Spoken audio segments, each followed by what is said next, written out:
di dalam taraf berpikir itu kita akan lihat kalau begitu pertentangan utama antara siapa dan siapa tuh. Friend and enemy-nya di dalam konsep Carl Smith itu siapa dengan siapa.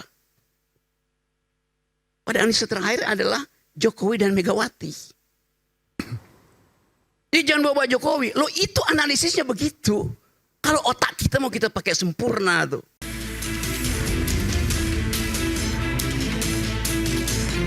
Saya sudah memahami berbagai resiko yang akan saya hadapi.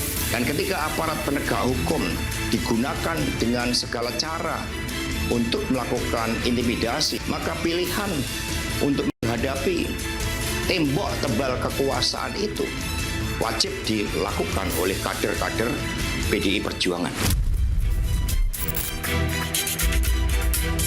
Untuk tersangkanya baru ada 3, saudara HM, saudara HK, dan saudara DTI. Berkas yang nantinya akan dilimpahkan dari penyidik kejaksa penuntut umum hanya 3 tersangka itu. Jadi pada saat saya pulang ke Indonesia, saya dititipi beberapa dokumen penting dan sudah saya amankan dan saya sudah notariskan di Rusia ini. Ya bisa saja itu jadi bom waktu.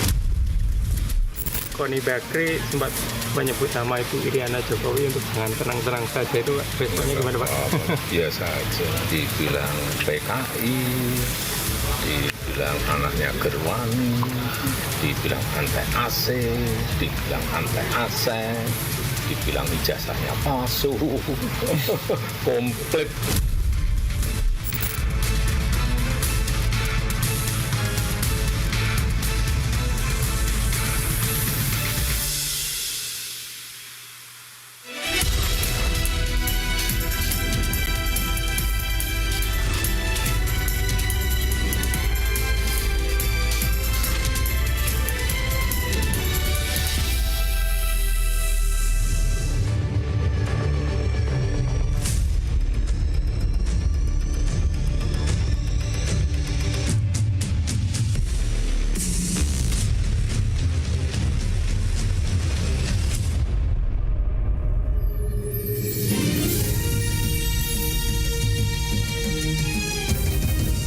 Disiarkan langsung dari studio MNC Conference Hall Ainus Tower, Jakarta. Inilah Rakyat Bersuara bersama Aiman Wicaksono.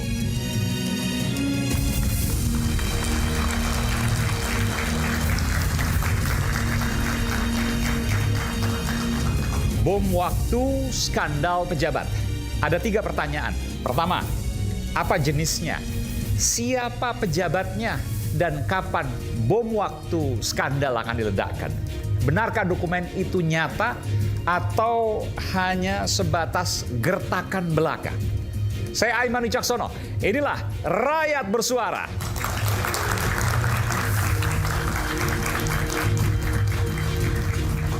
Saya langsung undang ke panggung Rakyat Bersuara. Selamat datang politisi PDI Perjuangan, Bung Guntur Romli. Gus Romli.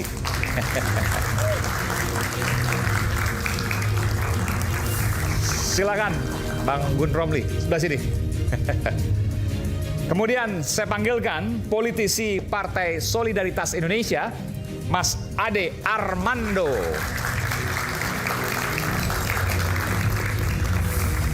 Mas Ade, selamat datang. Baik. Hai Gun. Gimana nih? Sebelah sini Mas Ade. Kirain mau salaman dulu tadi. Salaman dulu. Oke. Selanjutnya selamat datang pakar hukum tata negara Bung Refli Harun. Makin ngeri kalau lihat YouTube-nya. Gimana? Oke. Nanti Bung Refli. Kemudian ex penyidik KPK yang juga IM 57 Plus, Mas Yudi Purnomo. Mas Yudi, ini saya tanya pertama mungkin.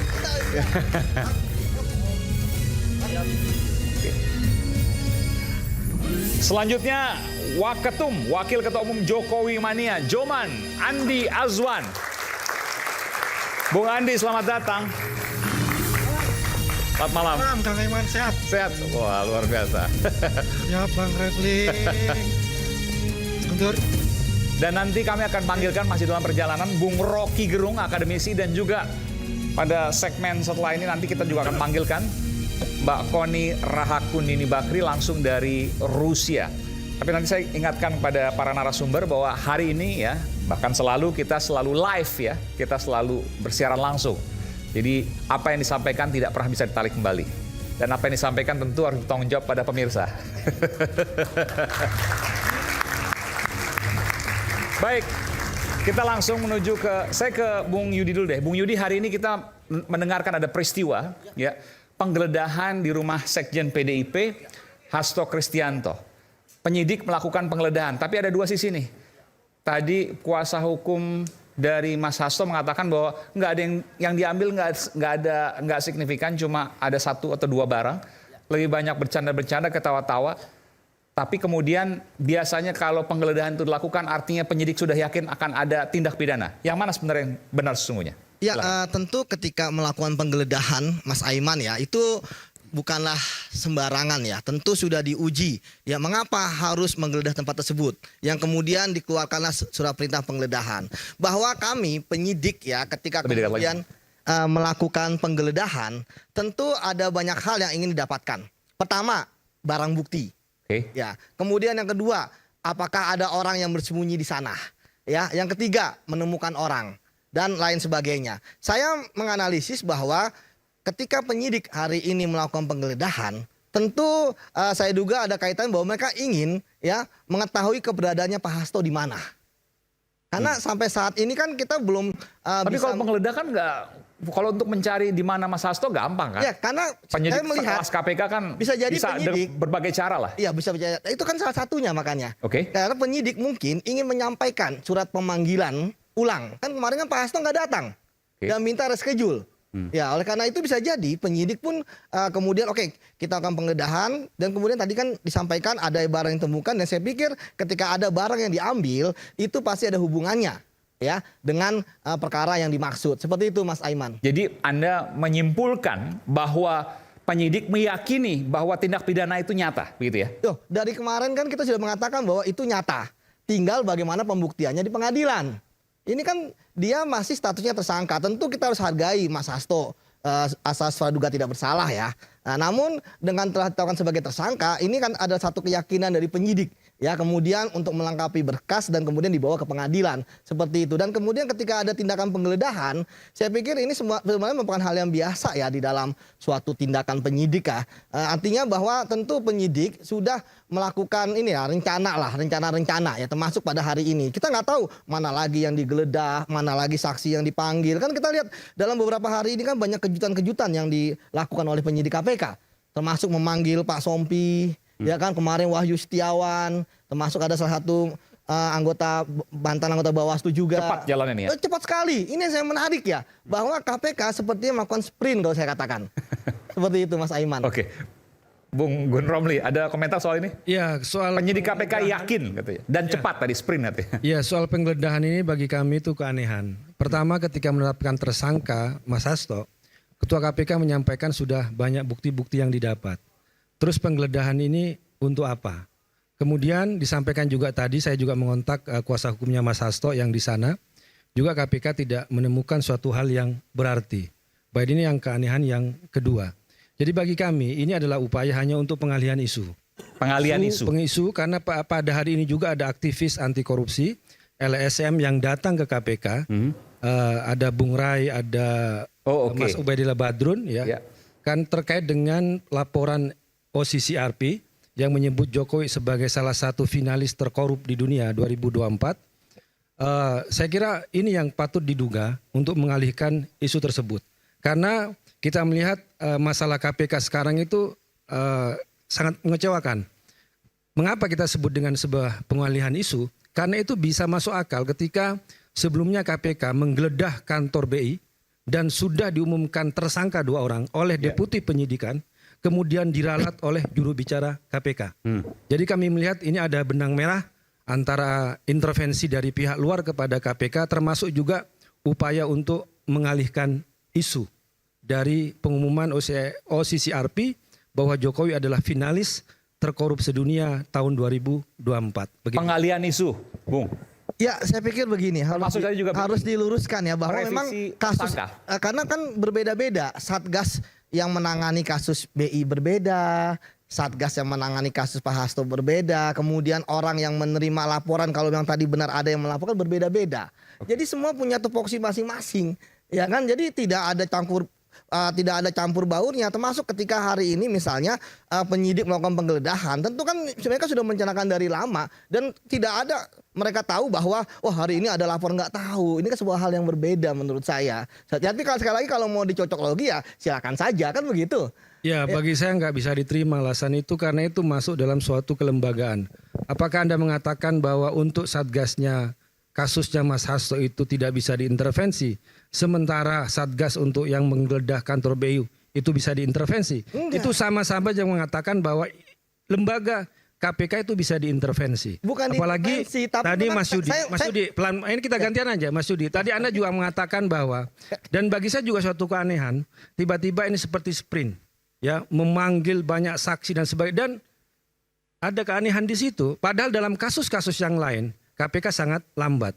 Termasuk tadi yang diadukan oleh Ubaidillah Badrun terkait dengan dugaan korupsi, kolusi, nepotisme, pencucian uang keluarganya Jokowi, ya, anaknya Jokowi. Itu kan sudah berapa kali dilaporkan dan tidak ada progres terkait hal itu. Termasuk juga apalagi namanya fakta pengadilan ketika nama Kahiyang dan Bobi Nasution, anak menantu Jokowi, disebut dalam pengadilan soal kasus izin tambang, sampai sekarang tidak pernah ada tindak lanjut. Kenapa kasus ini tiba-tiba menjadi sprint untuk kasus pertersangkaan Mas Hasto Kristianto? Ya, menurut saya kan begini, kita kan fokus terhadap kasusnya Pak Hasto. Ketika misalnya ada kasus yang lain dan lain-lain dan sebagainya, tentu kita akan. Tapi ini pertanyaan publik juga. Tetapi kan jangan sampai yang terjadi adalah kita seperti kayak orang tenggelam gitu kan. Semua yang ada di atas kita tarik semua. Padahal sebenarnya intinya kita fokus aja dulu. Kita tidak bicarakan orang tenggelam. Kan gini, kita bicara. Maksudnya panik, jadi semua ditarik-tarik. Pak Guntur, kalau ingin melakukan pembelaan PDIP secara politik, saya juga tidak masalah ya. Tapi yang saya pentingkan adalah Mas Aiman, bahwa kalau emang mau melakukan perlawanan hukum kan ada salurannya pra peradilan. Saya sering mengatakan kalau Pak Hasto melakukan pra peradilan, dia akan bisa tanda kutip mengintip apa sih sebenarnya bukti-bukti yang dimiliki oleh KPK untuk mentersangkakan dia. Itu kan fair dilihat oleh publik. Tapi sampai sekarang saya nggak melihat Bang Guntur ya bahwa Pak Hasto mau melakukan pra peradilan. Padahal itu adalah perlawanan yang paling penting ya dibandingkan dengan misalnya pernyataan-pernyataan terkait dengan politik, video dan sebagainya. Bagi saya disitulah sebenarnya krusialnya. Dan saya pun juga ingin memantau kalau memang kasusnya ternyata buktinya KPK nggak kuat, pasti saya bisa menganalisis, wah ini nggak kuat nih. Sebentar, Bung Lau. Tapi tadi apa yang disampaikan oleh Mas Gun Romli itu kemudian jadi pertanyaan publik soal revisi tersangka yang soal ini BI. yang menarik, Mas. Soal yang tadi disebutkan ada beberapa kasus yang dilaporkan tapi tidak berjalan. Nah itu gimana penjelasannya? Nah kalau yang terkait dengan itu saya baca memang di KPK Mas beberapa kali kalah pra peradilan. Akhirnya KPK ada dua hal yang menurut saya sangat ambigu. Pertama, harusnya KPK ketika menaikkan tersangka, menaikkan kasus penyidikan sudah ada tersangkanya. Tapi kemudian mereka kalah di pra peradilannya Prof IDOS ya, bahwa harusnya ketika naik penyidikan ya namanya belum harus ada tersangkanya. Ini kan yang menarik. Sehingga KPK saya juga mengkritik ini. Kenapa satu lembaga bisa jadi ada dua sprindik terkait dengan kasus yang naik dari penyelidikan ke penyidikan. Yang satu tanpa nama, ya kan, sprindik umum. Yang satu yang ada BI, nama. kasus BI ini maksudnya? Iya. Kalau saya lihat kan bahwa ini ada sprindik umum, saya baca loh. Harusnya nggak begitu dong.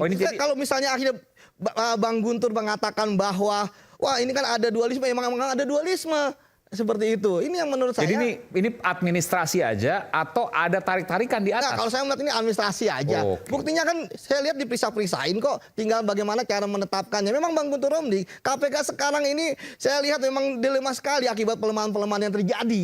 Tadi akhirnya ketika Bang Romli mengatakan kok itu nggak ada penyidikan tapi tersangkanya belum ada gitu kan. Ya memang termasuk revisi tersangka itu administrasi aja karena ada 2 surat itu yang Anda temukan.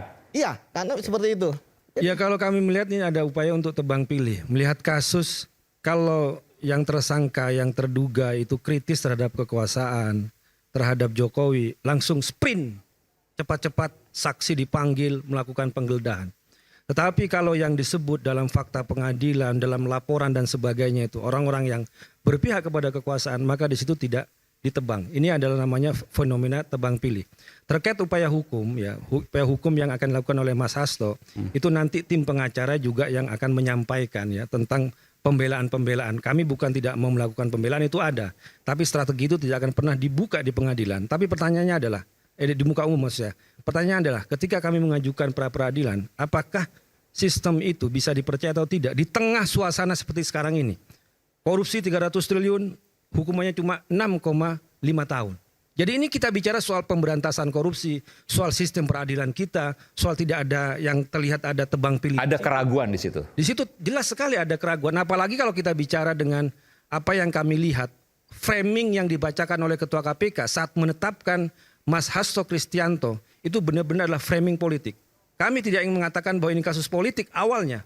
Tapi yang bertanggung jawab untuk menyatakan ini narasi politik adalah Ketua KPK. Kenapa? Alasan pertama. Ketika yang namanya sprindik, SPDP itu tiba-tiba bocor sebelum itu sampai ke Mas Hasto. Siapa yang membocorkan? Tiba-tiba kami kebingungan pada tanggal 24 itu, Desember. Tiba-tiba ada tersangka Sekjen PDI Perjuangan, kemudian kutipan dari itu sudah ada muncul di media. Siapa yang membocorkan hal ini? Ini kan soal kerahasiaan dan juga ada kebocoran di situ. Kemudian yang kedua adalah ketika Ketua KPK menyebut tersangkanya Hasto Kristianto selaku Sekjen PDI Perjuangan, bukan atas nama pribadi. Jadi ini sudah mengarah kepada institusi partai sebagai Sekjen PDI Perjuangan. Kemudian yang ketiga adalah ketika di situ disebutkan sebagai bukti. Ini bukan kata saya tapi kata Ketua KPK. Bukti dari kasus penyuapan adalah soal penempatan caleg Harun Masiku orang Toraja menjadi caleg di Sumatera Selatan. Apa hubungannya antara penempatan caleg dengan bukti penyuapan? Ini kan pekerjaan politik, internal partai politik. Tapi kenapa disebutkan sebagai bukti? Yang kedua kasus PAW. Lagi-lagi kasus PAW adalah kasus internal partai politik. Tapi kenapa Ketua KPK menyebut itu sebagai bukti kasus penyuapan Harun Masiku dengan Wahyu Setiawan?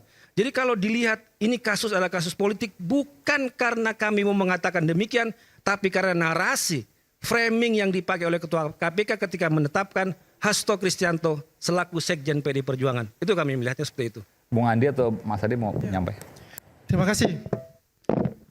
Mas Guntur, saya agak protes ini. Dikit-dikit di bawah Jokowi. Jadi ini mengkonfirm Jokowi fobia. Oh, Jokowi fobia. Jokowi fobia terjadi di PDIP. Maksudnya apa yang dialami oleh Mas Hasto, PDIP, ini kan kita nggak ada bicara kaitan sama Mas Pak Hasto, Jokowi. terus dikaitkan dengan Jokowi. Oke. Tadi dengan OSISI RP. Pengalihan. Nah, sedangkan OSISI RP itu sudah mengatakan kita nggak punya bukti dan sudah mencabut itu. Coba cari di website kan nggak ada, sudah tutup. Kenapa itu yang dilaporkan gitu loh? Ya kan? Kalau ada masalah itu serahkan aja kepada hukum itu. Jangan dikait-kaitkan lagi kasusnya Mas Hasto ya dengan Jokowi. Ya kan? Ini tahun 2020 loh. Kasus ini. Baru rame-rame lagi, gonjang-ganjang lagi 2024. Namun yang sekarang. Artinya ada sesuatu di sini. Kenapa KPK pada saat itu nggak berani? Karena itu masih dalam lingkaran kekuasaan. Ya Mas Hasto jelas mempunyai power pasti di situ. Ya kan? Jelas itu nggak mungkin itu tidak dilakukan oleh KPK. Makanya ketika KPK berganti langsung itu dikatakan Mas Yudi sprint. Karena ini jadi bahan gonjang-ganjing dari masyarakat. Wow, KPK ini takut sama pemerintah.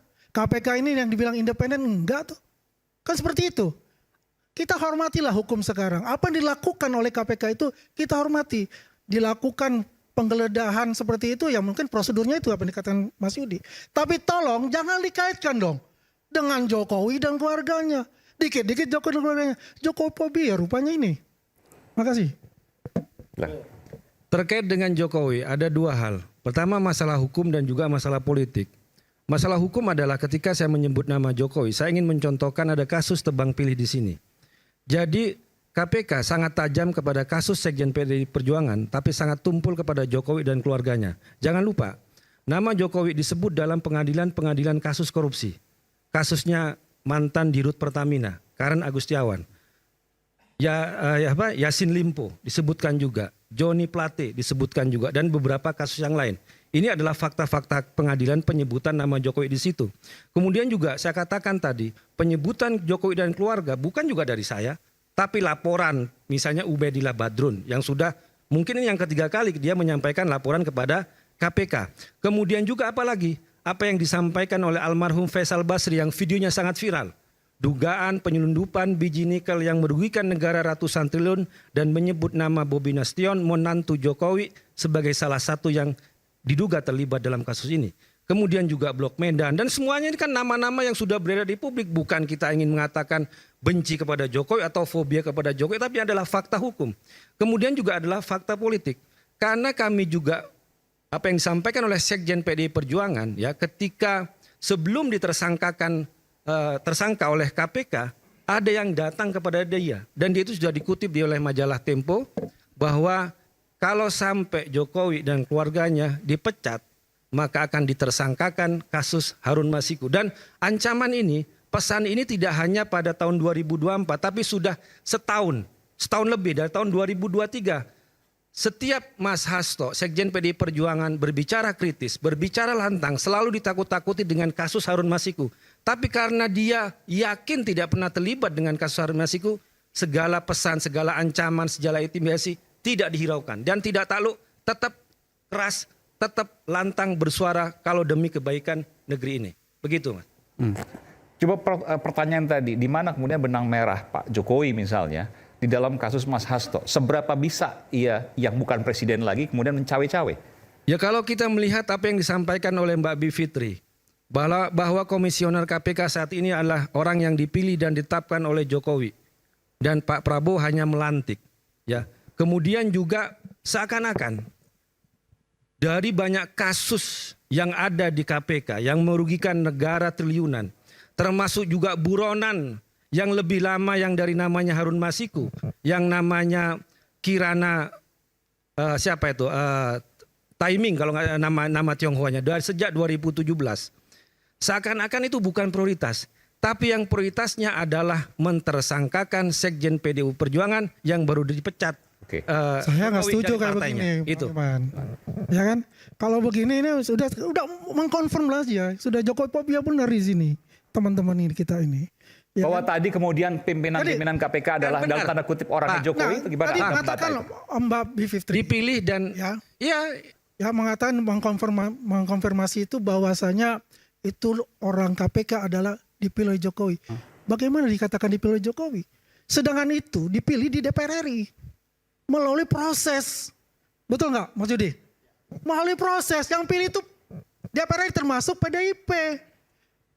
Ya kan bukan dari Jokowi. Jokowi tinggal mengesahkan. Tok. Oke sudah confirm semua. Oke saya tanda tangan ya. Yang memilih panselnya siapa? Yang menyeleksi. Loh, kemudian yang menyeleksi pansel ada tim pansel. Dari 10 calon komisioner KPK juga siapa ke DPR? Loh, Anda punya juga loh PDIP. Iya, semua partai-partai itu punya jagoan-jagoan di dalam yang itu. Yang disodorkan ada terbatas ya kan? Dari nama-nama yang itu, ya berarti tidak. Ya itulah keputusan pilihan. Mas Guntur, ya ini udah rahasia umum. Rahasia umum kayak mana? Masing-masing itu, ya itu kan proses ada pansel, kemudian dipilih oleh DPR. Itu pasti adalah lobby-lobby di situ. Gue pilih lo, ya ntar lu dukung gua. Udahlah, itu sudah rahasia umum untuk bicara itu. Tapi Jokowi. Jangan mengatakan bahwa itu dipilih oleh Jokowi. Lah memang Jokowi pada akhirnya confirm. Kan banyak, Mas, banyak suara dari kelompok sipil. Jangan sampai namanya Jokowi menetapkan ketua KPK. Biarkanlah itu diberikan kepada Presiden Prabowo. Kan banyak. Sampai yang namanya Maki Bonyamin juga menggugat ya ke MK karena menurut dia itu seharusnya yang memilih seleksi dan sebagainya adalah prodanya Pak Prabowo. Ini juga kritik dari masyarakat muncul lah. Mas, itulah. Ya, kita jangan bicara sekarang. Kemarin pun presiden-presiden pun itu tanda tangan. Yang mengesahkan itu semua. Itu melalui pansel. Melalui pansel terus kemudian yang milih pansel siapa? Ya jelas itu kan presiden untuk masuk pansel ya. Yang menyeleksi puluhan calon siapa? Yang dipilih oleh siapa? Bukan oleh Jokowi. Ketika DPR hanya diberi batasan untuk memilih dari 10 orang itu, ya, dan semuanya sudah diseleksi sesuai dengan minat yang menyeleksi, memang ada alternatif lain dari 10 orang itu. Nah, pertanyaan saya, ya, bagaimana Anda tahu bahwa itu mereka, ya, yang akan dipilih masing-masing? Kalau bukan mungkin dari partai Anda. Saya pilih Pak Wawan ya. Pak Wawan Setan itu punyanya PDIP. Si A atau si B itu punya saya. Udahlah, itu sudah pasti ada diskusi-diskusi di dalamnya itu.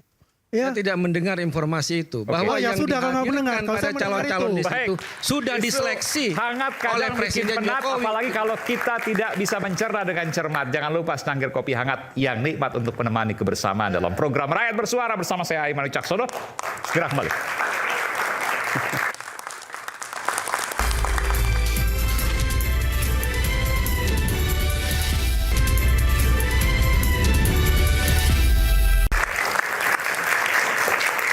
Kembali di Rakyat Bersuara. Ini acara siaran langsung, jadi apa yang disampaikan tidak bisa ditarik kembali. Ya tapi skandalnya langsung apa enggak?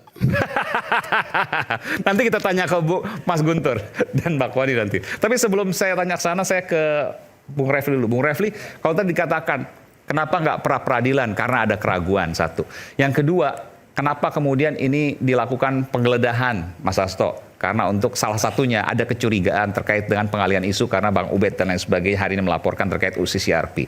Tapi kemudian dibantah oleh Bung Andi Azwan bahwa ini nggak ada kaitannya dengan Pak Jokowi dan sebagainya. Bahwa kemudian ada panitia seleksi pimpinan KPK yang masih bisa dikendalikan Pak Jokowi itu sebuah hal yang nggak mungkin. Karena itu juga pimpinan KPK dipilih oleh DPR. Jadi bukan tunggal oleh seorang Jokowi. Apa yang kemudian Anda bisa nilai dari sini? Iya, kita kan ketika pemerintahan ini berganti, kita berharap ada perbedaan yang signifikan antara pemerintahan sebelumnya dengan pemerintahan hari ini. Karena kita tahu bahwa sebagai orang hukum, jarang sekali orang hukum yang mengatakan bahwa penegakan hukum itu baik, benar, on the right track. Rata-rata kan pesimis. Jadi itu perdebatan yang biasa kita dengar di antara kalangan ahli hukum. Kalau Anda menjadi lawyer dan lain sebagainya, udahlah orang kemudian melihat dengan perasaan, ada yang tertawa, ada yang getir melihat perbedaan antara Gus Nur dengan Harvey Mois. Jadi Gus Nur itu bikin satir, dia munculkan kerugian negara 0 rupiah, hukumannya 6,3 tahun. Ini kerugian negaranya 300 triliun, tetapi hukumannya kurang lebih sama, cuma beda 2 bulan saja, 6,5 tahun. Nah ini kan kalau kita belajar hukum, orang jadi bingung, apa yang menyebabkan seorang Gus Nur misalnya harus dihukum separah itu dengan tuntutan maksimal 10 tahun sebagaimana tercantum dalam Undang-Undang Nomor 1 1946 yang kemudian dibatalkan MK, dianggap sebagai undang-undang yang inkonstitusional. Coba bayangkan, kan harusnya kita semua termasuk penguasa itu minta maaf sama Gus Nur, sama Bambang Tri misalnya yang telah udah selesai mereka menjalani hukuman ya sekarang? Belum. Oh masih? Masih sekitar April mungkin baru bebas 2/3 dari masa hukuman plus remisi-remisi. Jadi kalau kita misalnya lihat 300 triliun korupsi, nanti ada remisinya, kemudian ada 2/3 dan lain sebagainya, tidak terasa tiba-tiba 3 tahun, 4 tahun sudah bebas. Sementara uang hasil korupsinya mungkin belum habis begitu ya. Nah ini kan persoalan hukum di Indonesia tidak hanya pada masa pemerintahan Presiden Jokowi, tapi juga terjadi sepertinya terestafet pada masa pemerintahan Prabowo yang sebelumnya. Pra peradilan khawatir kalau seandainya diajukan ya pasti kalah, kurang lebih gitu. Saya itu kalau pra peradilan bisa menjawab yang mengajukan siapa. Kalau yang mengajukannya punya afiliasi politik tertentu, orang-orang tertentu ini bakal menang, ini bakal kalah, udah kelihatan. Pra-peradilan kelihatan, Bung Refli? Aduh, kita kan bisa menganalisisnya kan dengan gampang, dengan mudah. Jadi kasus ini bakal dibebaskan, kasus ini tidak. Ini terkait Let's say begini saja lah. Kalau Tom Lembong, ya kan, walaupun sampai sekarang ini tidak jelas apa kerugian negaranya, sebagai salah satu unsur dari tindak pidana korupsi yang dikenakan kepadanya pasal 2 dan pasal 3, itu pra-peradilan nggak menang dia. Tetapi ada, saya tidak mau menyebut namanya, ada seorang pejabat, entah itu menteri atau wakil menteri, yang sudah jelas-jelas menerima gratifikasi, pernah ditetapkan sebagai tersangka, hanya karena prosedur, kemudian dikalahkan, dan ketika mau ditetapkan lagi sebagai tersangka, nggak bisa. Karena dia punya afiliasi cantolan yang kuat di politik. Ini wamen maksudnya kan? Itu persoalannya, ya kan? Saya bilang menua bukan wamen ya. Gitu. Nah, soalnya itu junior saya sih di kampus soalnya. Oh UGM juga berarti. Nanti dibilang senior cemburu kan, susah juga kan. Padahal saya mau mengemukakan dan sama-sama profesor, Anda mengatakan. Saya bukan profesor, saya provokator. Jadi kita mau mengatakan bahwa banyak hal yang memang tidak kompatibel ya. Kita baru bicara tentang kompatibilitas, bukan hanya soal adil saja. Jadi dari hal yang ini saja kok ibarat perahu atau apa tuh jomplang sekali. Nah karena itu menurut saya selalu berharap ya bahwa pemerintahan Prabowo ini serius untuk memberantas korupsi. Tetapi kan kita bicara based on fakta yang ada ya. Jangan soal sentimen katanya. Maka saya lihat misalnya kasus-kasus yang besar apa? Kasus Zarub Rikar kan kemarin yang ditemukan dana cash saja hampir 1 triliun. Itu super besar. Kata pejabat publiknya, kata Maki beda lagi, itu enggak 1 triliun, sudah 1,6. Ada yang bilang, adalah saya tahu itu 2 triliun. Nah, gosip seperti ini kita tidak tahu mana yang benar, mana yang salah. Tetapi kalau kita bicara tentang transparansi publik sebagai bagian dari good governance, clean government, ya harus dijelaskan. Keraguan publik itu harus dijawab. Ini uangnya yang disita itu hampir 1 triliun, 1,6 triliun atau 2 triliun. Kan gawat sekali kalau dientit misalnya. Jadi misalnya nah jangan-jangan itu modus yang juga terjadi di banyak penggeledahan dan lain sebagainya yang menemukan uang-uang cash. Termasuk juga kasus-kasus narkoba misalnya. Di mana kasus narkoba bisa diambil dan ada seorang jenderal yang baru saja dimutasikan ke Jawa Timur tiba-tiba tukang jual narkoba, bayangkan. Ya kan? Ada kan seperti itu. Nah, hal seperti ini kemudian menjadi keprihatinan kita sejak lama, tetapi menurut saya Prabowo belum memiliki formula untuk memberantas ini. Karena barangkali ya, pembantu-pembantunya part of problem, bukan part of solution. Di situ ada Yusril ya. Yusril juga seorang pengacara, ya kan? Kemudian ada Otto Hasibuan juga seorang pengacara, kan begitu. Kemudian ada yang tadi adik angkatan saya selalu menjadi ahli dari koruptor, tindak pidana korupsi dan lain sebagainya. Maka kemudian ada yang namanya conflict of interest. Masa mereka part of problem, bagian dari masalah? Ya bagi saya orang hukum, Anda sepintar apapun, kalau ada conflict of interest Anda nggak bisa lagi pintar. Maksudnya pengacara nggak boleh jadi menteri gitu? Atau wakil menteri misalnya? Boleh lah. Nggak boleh? Iya. Sekarang cek. Mereka misalnya sudah tidak praktek lagi. Ya kira-kira ada nggak trading in influence itu? Memperdagangkan pengaruh misalnya. Itu yang kemarin kemudian sempat ada kasus di Wamen tadi yang Anda sebutkan. Ya Allah. Coba Anda lihat tuh, dicek tuh di Mahkamah Konstitusi. Meskipun pra-peradilan membatalkan semua itu. Karena dianggap tidak ada. Bukan tidak ada, itu prosedur. Kan prosedur bisa diperbaiki. Substansinya kan belum diuji dalam pra-peradilan. Tetapi kenapa tidak ada keberanian untuk menetapkan sebagai tersangka? Padahal barang sudah jelas. Nah Hasto ini barang entah jelas entah enggak, tapi yang jelas sudah 4 tahun yang lalu mengambang kan. 5 tahun bahkan, karena 2020 Januari, dan sekarang Januari lagi. Sementara ini barang yang sudah jelas. Hanya dikatakan soal prosedur, tapi keberanian untuk menetapkan sebagai tersangka lagi tidak ada. Kan kita bicara mengenai hal-hal yang di publik itu sudah diketahui. Cuman begini, barangkali satu punya cantolan kekuasaan yang hari ini sedang berkuasa. Di inner circle kekuasaan. Satu, awalnya di inner circle tapi sekarang sudah keluar. Pertanyaan saya singkat. Gus Romli tadi mengatakan, ya ternyata Ubedillah Badrun benar ya. Pertanyaan singkat. Sering kritik. Jadi KPK tidak lepas dari pengaruh kekuasaan. Iya dong. Dan kekuasaan itu menurut Anda masih dipegang oleh Pak Jokowi? Nah, itu kita harus jawab ya. Pertama, saya ingin mengatakan KPK lemah sejak 2019 akhir. Pada masa pemerintahan Jokowi akhir dan di awal. Ya, jadi periode kedua pemerintahan Jokowi. Dan kemudian, apakah kemudian hukum masih dipengaruhi katakanlah oleh kartel-kartel hukum yang bergentayangan? Saya mengatakan masih. Jadi walaupun sudah ada peralihan kekuasaan dari Jokowi kepada Prabowo, tidak serta-merta wajah hukum menjadi menggairahkan, menjadi cerah. Saya belum melihat hal tersebut dalam konteks Hasto. Misalnya kalau tadi kan Gus Romli bicara mengenai isu Tempo dan lain sebagainya.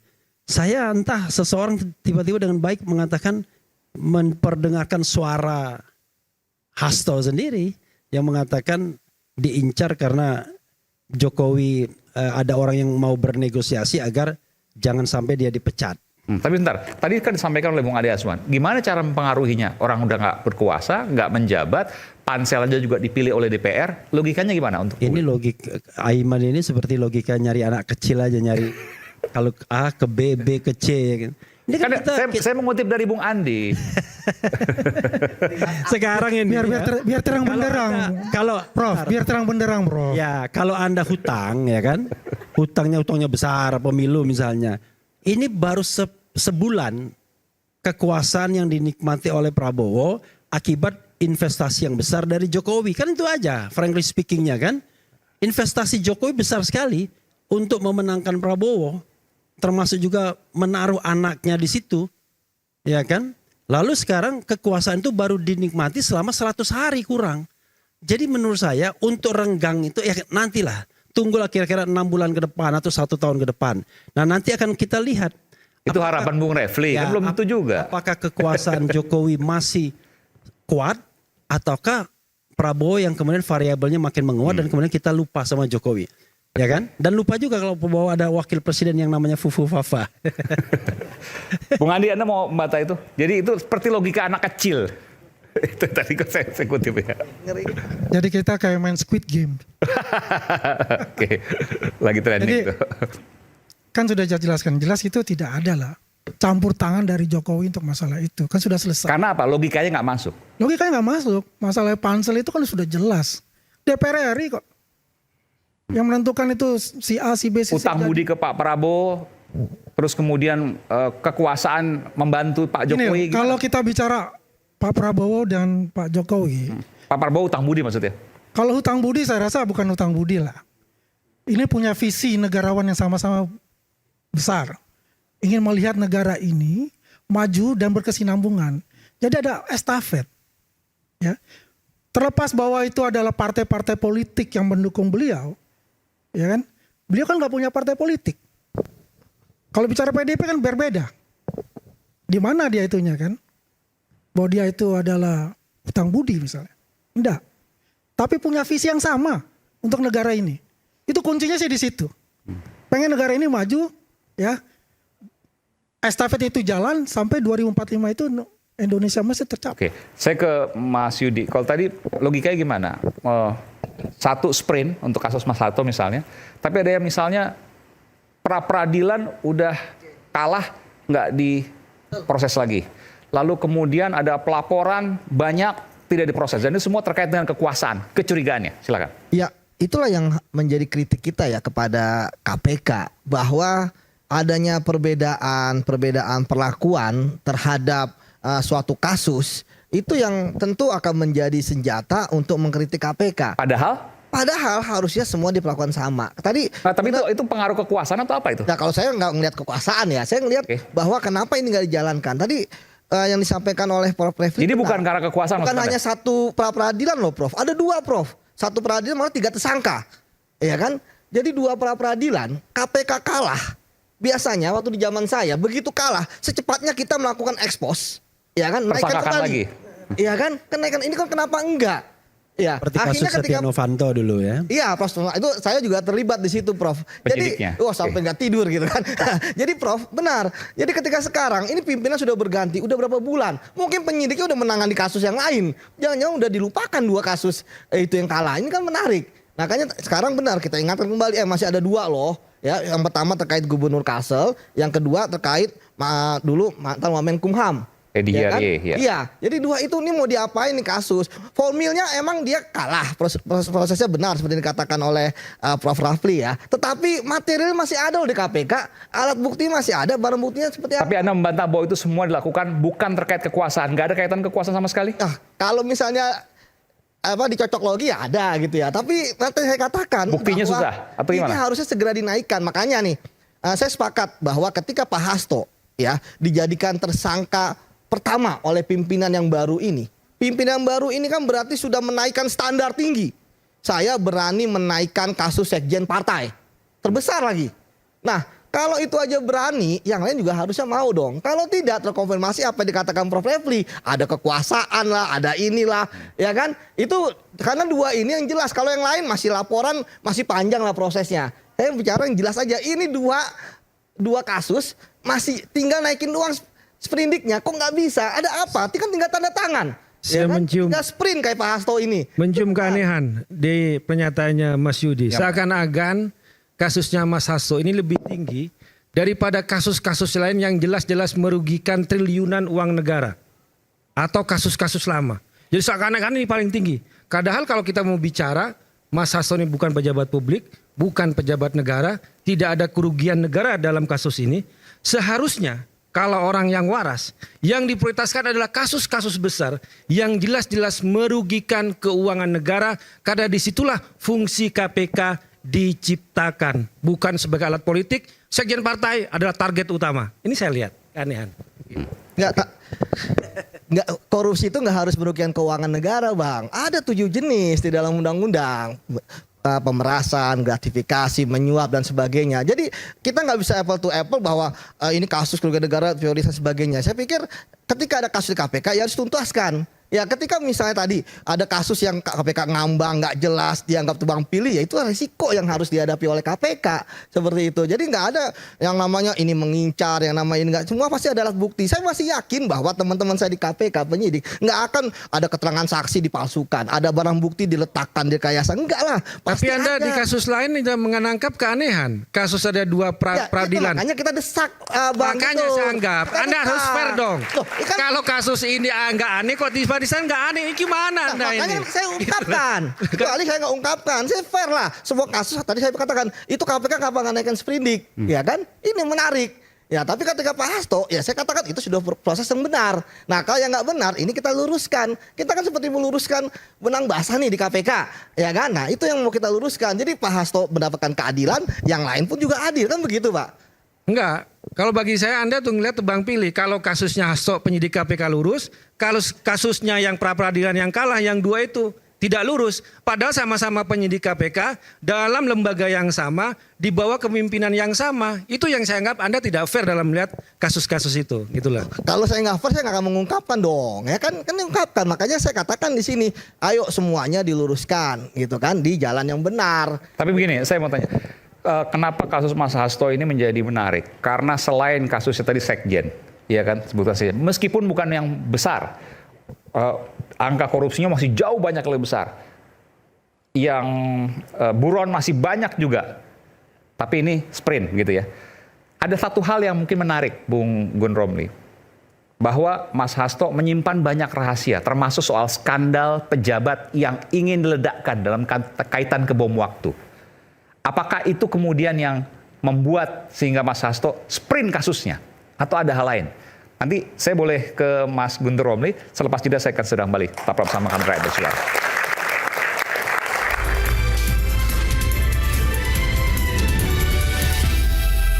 Mas Hasto sangat berharga karena banyak mengetahui banyak hal. Termasuk dosa-dosa, skandal pejabat, mungkin keluarganya juga. Benar nggak demikian? Iya. Dan itu akan dibongkar. Iya, jadi memang Mas Hasto kan selama 10 tahun, hampir 10 tahun, 9 tahun tepatnya, itu kan berada dalam pusaran kekuasaan. Tapi Mas Hasto sendiri tidak pernah disebut dengan bisa menikmati kekuasaan itu sendiri. Karena beliau diminta untuk menjadi menteri pada tahun 2014 oleh Pak Jokowi, beliau menolak. Menteri apa waktu itu belum disebutkan? Saya nggak ngerti apa menterinya. Kemudian jabatan-jabatan apapun beliau tidak mau. Artinya beliau tetap memilih untuk tidak menjadi pejabat publik, tidak menjadi pejabat negara, karena fokus ingin mengabdi kepada partai, kepada Ibu Ketua Umum, ya, Ibu Megawati Soekarno Putri. Dan juga menurut beliau juga adalah, kalau saya sekali menerima pejabat publik, ya, maka saya sebagai sekjen akan bisa disandera oleh kekuatan di luar. Karena posisinya adalah pejabat publik. Jadi Mas Hasto itu tidak pernah menjadi pejabat publik, itu secara sadar dilakukan untuk menunjukkan independensi dirinya dan juga partainya terhadap kekuasaan. Dalam bentuk apapun kekuasaan itu. Termasuk Pak Jokowi yang waktu itu bisa disebut dengan kader PDI Perjuangan. Dan dalam konteks itu pula, maka segala spekulasi atau opini yang terkait misalnya, tadi disebutkan bahwa Mas Hasto tidak tersangkakan karena PDI Perjuangan berkuasa pada saat itu, tidak masuk akal.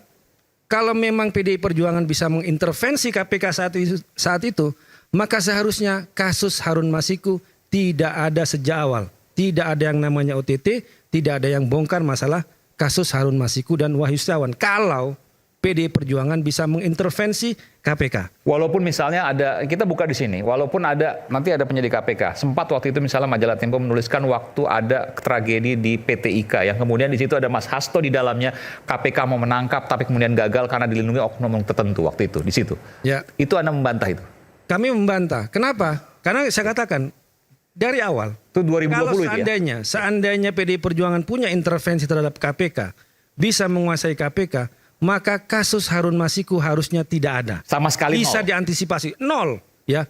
Kemudian kalau cerita yang ke PT IKA itu kan tidak berdasar. Semuanya berdasarkan spekulasi, kemudian cerita-cerita, asumsi-asumsi, yang kalau kita menyimak putusan pengadilan, ini kan kasusnya sudah 3 orang, udah dihukum, kemudian sudah bebas.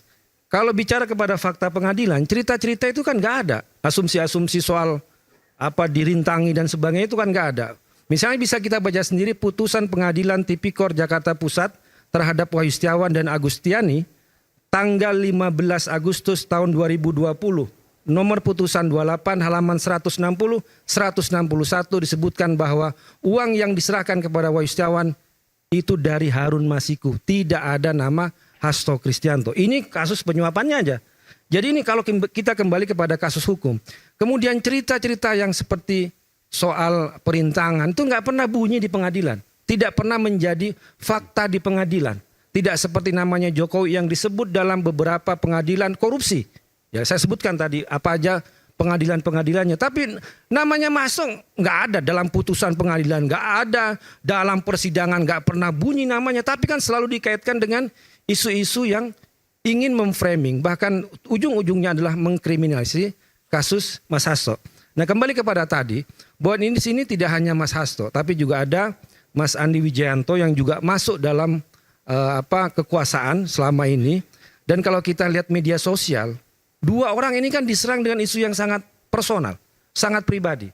Mas Andi Wijayanto kalau kita lihat X misalnya, serangannya terhadap personalnya dia. Kemudian kepada Mas Hasto, ketemu dengan perempuan yang biasa saja di sebuah restoran, tiba-tiba ada video yang beredar, ada foto yang beredar, kemudian di framing, dituduh ada perselingkuhan dengan istri teman baiknya. Ini kan sebuah pembunuhan karakter yang sangat luar biasa untuk memframing, untuk melakukan kriminalisasi. Nah, dalam konteks perlawanan ya terhadap kriminalisasi politik, maka Mas Hasto juga memiliki cara untuk melakukan perlawanan. Termasuk dan dalam konteks pemberantasan korupsi, tadi saya menyampaikan ketika kasus korupsi itu hanya tebang pilih, ya, hanya tajam kepada PDI Perjuangan, padahal bukti-bukti yang ada di pengadilan fakta hukum itu nggak ada. Ya, tapi tumpul kepada yang lain, maka waktunya kita bisa bongkar-bongkaran kasus korupsi yang benar-benar melibatkan pejabat negara. Ini skandal pejabat nih. Mau rujuk nih, artinya itu kasus korupsi ya? Nggak ada kaitan korupsi, sama keluarga? Penyalahgunaan, kewenangan, kemudian juga penggunaan hukum sebagai alat untuk membunuh, menyerang lawan. Jadi bukan aib pribadi dalam artian bahwa kehidupan pribadinya, bukan ya? PDI Perjuangan tidak tertarik untuk bicara isu-isu personal dan isu-isu pribadi seseorang. Tapi kita mau fokus benar-benar, kalau ini adalah serangan politik, maka ini kita akan bisa melakukan perlawanan politik. Kemudian kalau ini isu hukum, kita juga bisa melakukan perlawanan hukum. Dan itu semuanya baik. Dan itu semuanya terkait dengan kasus hukum yang pembuktiannya PDI Perjuangan punya. Bukti-bukti itu ada di Mas Hasto. Kemudian juga videonya juga ada di Mas Hasto. Lebih dari 1 kasus? Ya. Dan itu juga beberapa dokumen juga dititipkan kepada Ibu Koni. Waktu Ibu Koni datang ke Indonesia, kemudian kembali ke Rusia. Karena pengalaman ketika Mas Hasto dipanggil oleh KPK sebagai saksi, ya ternyata juga di situ ada stafnya yang namanya Mas Kusnadi juga dikriminalisasi, diancam, diperiksa dengan mengelabui, dirampas barang-barangnya tanpa ada yang namanya surat penyidikan. penyelidikan terhadap Mas Kusnadi. Maka Mas Hasto waktu itu udah bilang, wah kalau seperti ini caranya, maka beberapa dokumen yang benar-benar dianggap penting ya itu diselamatkan, dititipkan kepada Ibu Koni dan dibawa ke Rusia. Dan di antara dokumen-dokumen itu ada yang menjadi bahan untuk nantilah video-video itu yang akan dirilis ya, yang bisa membuka skandal korupsi, penyalahgunaan wewenang. Makanya bisa disebutkan ini lebih besar daripada kasus Watergate yang ada di Amerika. Ini kan Watergate itu kan kasus bagaimana penyalahgunaan penyadapan kasus hukum untuk membunuh lawan politik. Nah kira-kira juga ini menjelang pemilu maksudnya. Waktu itu ya, kan Watergate menjelang pemilu. Pemilu kok ya itu saja. Kita konteksnya adalah pemilu, Pilpres kemarin juga pemilu dan Pilpres. Kemudian setelahnya dalam konteks juga adalah pilkada dan juga sebelum-sebelumnya bagaimana alat hukum itu dipakai untuk mengkudeta pimpinan partai politik yang menjadi umum. Iya, kalau pemilu kenapa kemarin waktu MK tidak dikeluarkan misalnya? Sebagian katakanlah, tidak semuanya. Itu kan tidak terkait dengan yang ada di MK, ya kan? Ya, ini kan terkait dengan hal-hal yang lebih besar dari situ, ya Mas ya. Bukan soal MK yang ada di bukti-bukti itu bukan kasus pemilunya ya, tapi bagaimana kekuasaan dan sebagainya itu dipakai untuk pemenangan misalnya. Itu juga akan nanti muncul itu Mas. Bang Ade ada mau sampaikan sesuatu? Jadi ada berapa kasus kalau disebutkan? Lebih dari satu kasus pasti? Iya pasti lebih dari 5 kasus? Ya 5 kasus lebih itu. Lebih dari 5 kasus bahkan, ini luar biasa puluhan. Ini. Videonya puluhan. Mas Ade ada mau sampaikan sesuatu? Nanti ini akan ditayangkan di channelnya Refli Harun. Anda percaya dengan itu? Anda nggak percaya? Lah, kalau itu dinyatakan oleh Mas Hasto sendiri, oleh Bu Koni, oleh sekarang Guntur Romli, ya saya harus percaya dong. Ya, kan orang yang mengatakannya adalah orang yang mengatakan kami punya bukti-bukti tersebut. Kami sudah buat video-video tersebut. Justru saya sebagai warga negara dan saya rasa kita semua, bahkan penonton televisi, itu mau menunggu sekarang. Itu adalah sebuah informasi yang sangat penting. Bahkan Bu Koni kan menyebutnya sebagai bom waktu akan meledak. Ya saya kan nggak punya urusan sama orang-orang yang tadi akan diangkat oleh Mas Hasto dan Bu Koni ini kan. Maksud saya gini, yang korup kan bukan kita, bukan Anda, bukan kita semua di sini. Yang korup saya nggak tahu siapa karena belum disebut. Ya, tapi taruhlah dia bilang ada pejabat-pejabat selama ini yang skandal-skandalnya itu akan diungkapkan. Ya bagus dong. Memang pertanyaan saya adalah seperti Anda tadi ya.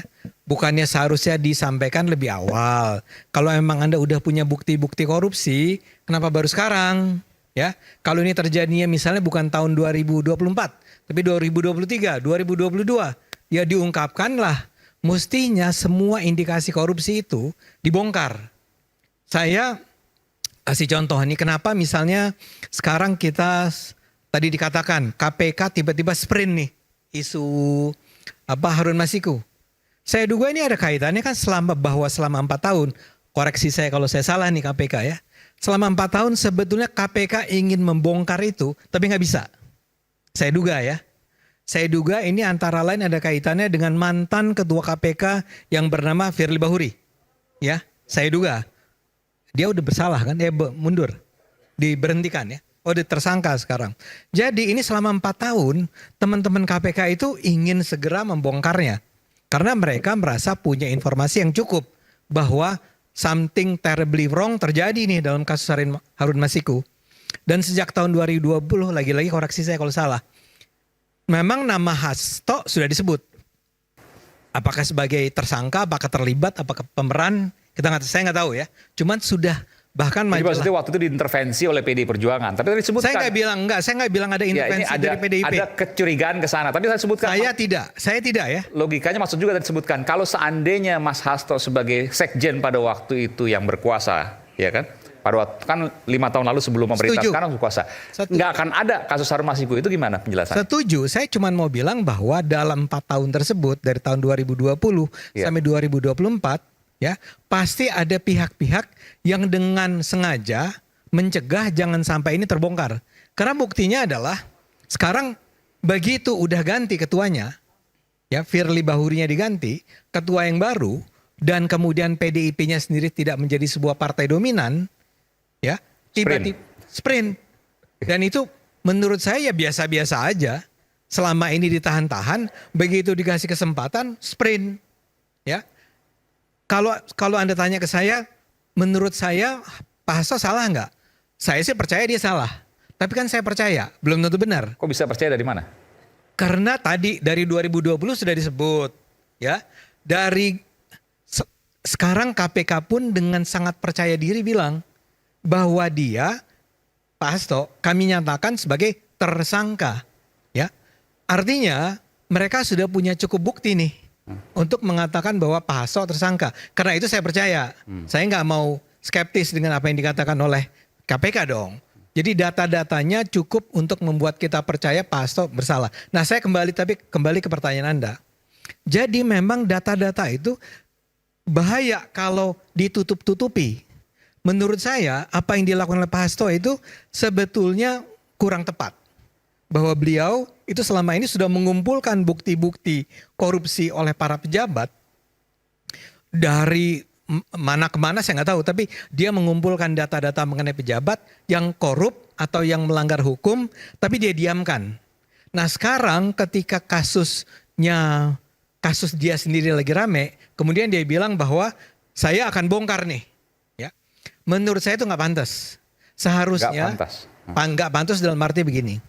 Kalau Anda memang punya data-data itu yang sangat kuat, yang seperti bom waktu, yang akan mengguncangkan Indonesia, ya, artinya itu adalah informasi-informasi besar, bukan informasi yang receh-receh, bukan informasi yang nggak penting. Ini pasti penting, pasti menyangkut nama-nama orang terkemuka. Nah, kenapa itu selama ini Anda tutup-tutupi? Dan kemudian bahkan saya sampai bertanya, betul nggak kalau Anda menutup-nutupi informasi mengenai korupsi, ya, dan Anda dengan sengaja menyembunyikannya di bawah meja, di bawah tempat tidur dan seterusnya, Anda turut bersalah dalam tindak korupsi tersebut. Saya kasih bayangan nih, kalau saja yang nanti akan diungkapkan oleh Pak Hasto adalah sebuah korupsi yang dilakukan oleh pejabat X pada tahun 2022, 2 tahun yang lalu, dan informasi tersebut dengan rapih ditutup oleh Pak Hasto sampai tidak diketahui oleh publik, dan baru sekarang dia ungkapkan bahwa pejabat X itu pada 2022 sebetulnya memperoleh gratifikasi sebesar 50 miliar rupiah. Menurut saya harusnya tahun 2022 itu diungkap kepada publik bahwa saya punya informasi nih mengenai Pak Ade Armando yang terima 50 miliar. Jika tidak diungkap dan baru diungkap sekarang ketika ada kasus, maka? Menurut saya mungkin salah nih. Ahli hukum lebih harus bicara di sini. Kalau itu dia diamkan, dia akan bisa masuk dalam kategori orang yang terlibat di dalam menyembunyikan informasi korupsi. Dan itu adalah sesuatu yang terlarang dalam undang-undang korupsi. Nah, jadi saya ingin katakan begini. Saya sih sangat gembira kalau Pak Hasto, Bu Kony sampai berani untuk membongkar ini. Karena memang perang melawan korupsi yang harus dilakukan Indonesia itu sangat berat. Jadi kalau ada orang-orang yang berani membongkar, maka kita akan menemukan, oh si Pak ini ternyata korup, si Pak ini ternyata korup, partai ini ternyata korup. Ya. Maka itu akan menimbulkan pengetahuan publik tentang betapa buruknya korupsi dan bisa menimbulkan efek jerah buat siapapun yang ingin melakukan korupsi di Indonesia. Jadi saya sih termasuk orang yang menunggu sekali nih, tolong dong Pak Hasto segera umumkan kepada publik. Tolong dong Bu Kony, jangan ditutup-tutup. Kenapa tidak dari dulu, kenapa baru sekarang dan ada potensi melanggar hukum? Dan siapa sih yang kemudian dituju? Saya bertanya nih ya, apakah Pak Jokowi dan keluarga?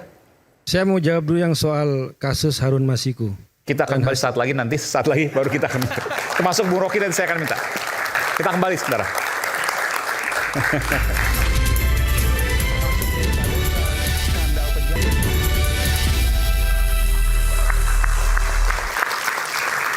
Saya tadi bertanya pada Mas Guntur Romli dalam break. Saya bertanya, Mas Guntur sebenarnya pernah lihat nggak sih apa yang disampaikan oleh Mas Hasto yang dikatakan bom waktu itu? Jawabannya Mas Guntur? Iya, beberapa video saya nonton. Video? Video. Ada lagi? Dan juga dalam video itu ya ada dokumen-dokumen. Dokumen? Disertakan juga.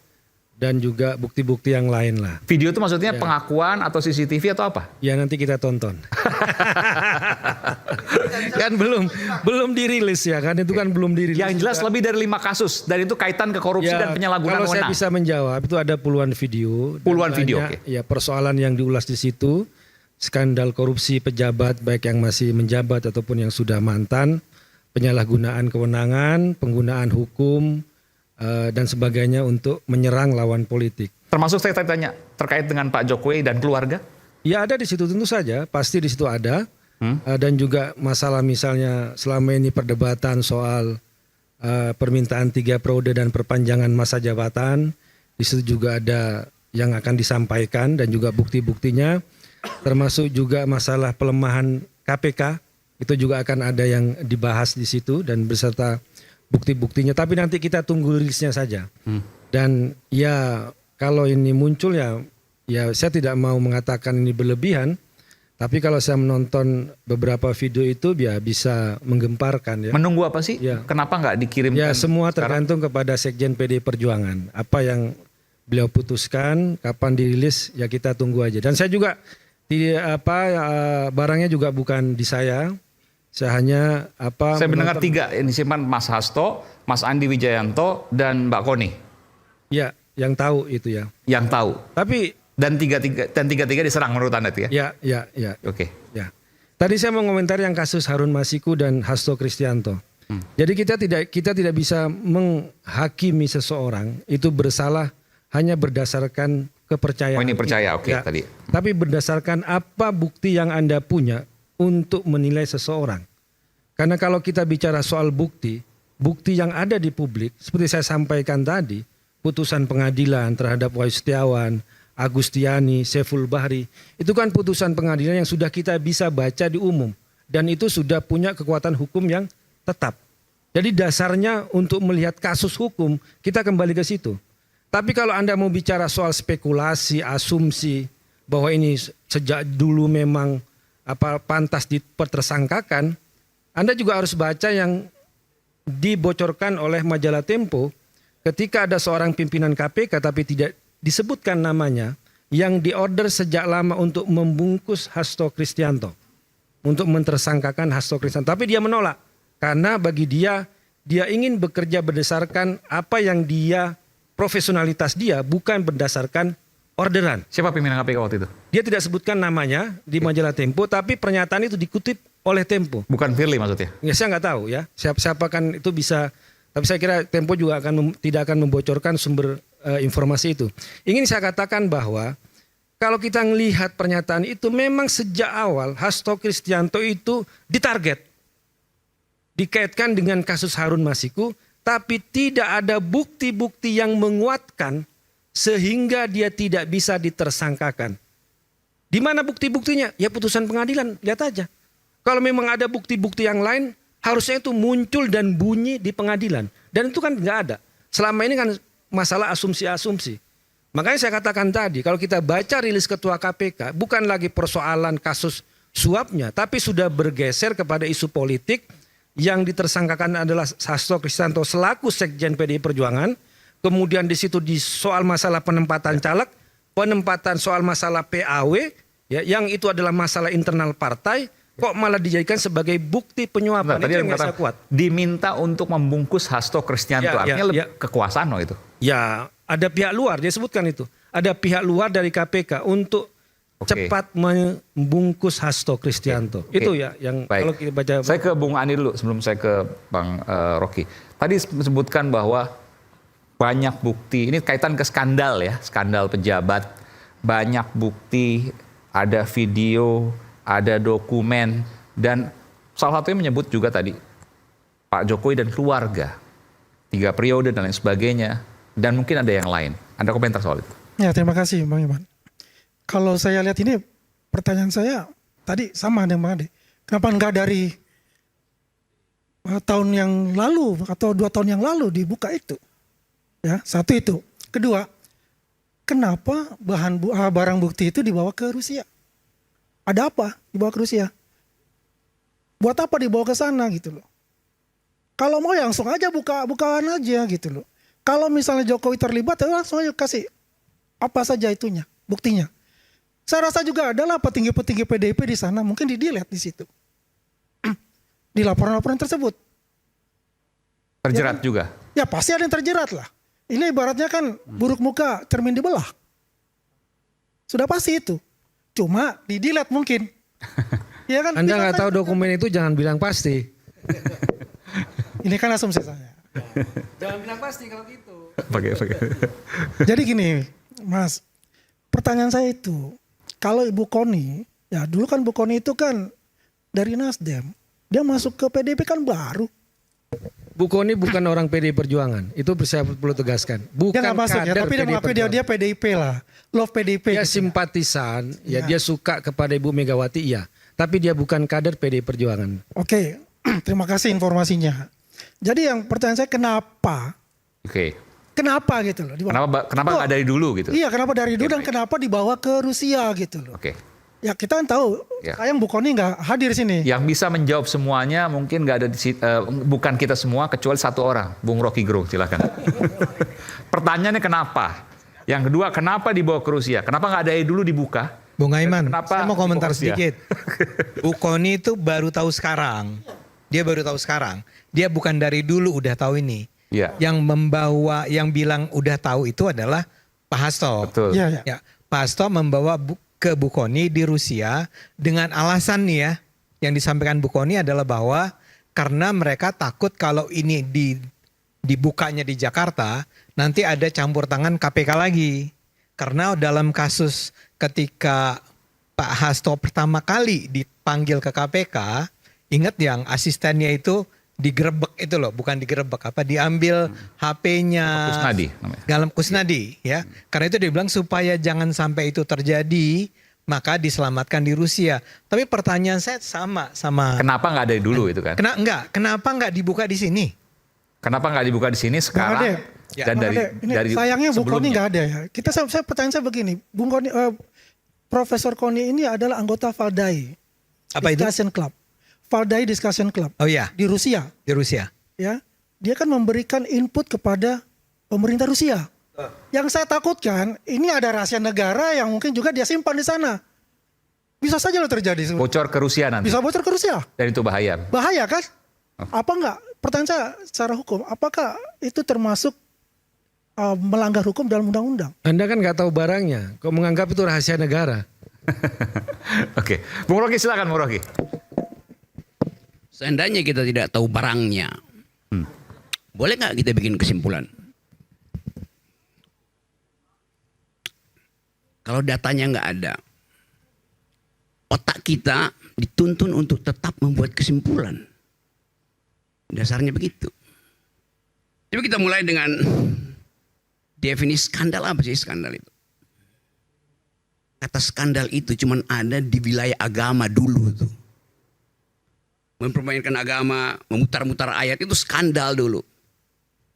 Belakangan dia berkembang menjadi tagihan moral. Dasarnya tuh kata skandal pertama. Terakhir masuklah istilah skandal politik. Apa tuh skandal politik? Nggak ada skandal politik. Peristiwa politik diskandalkan iya. Kan begitu cara kita menganalisis tuh. Watergate.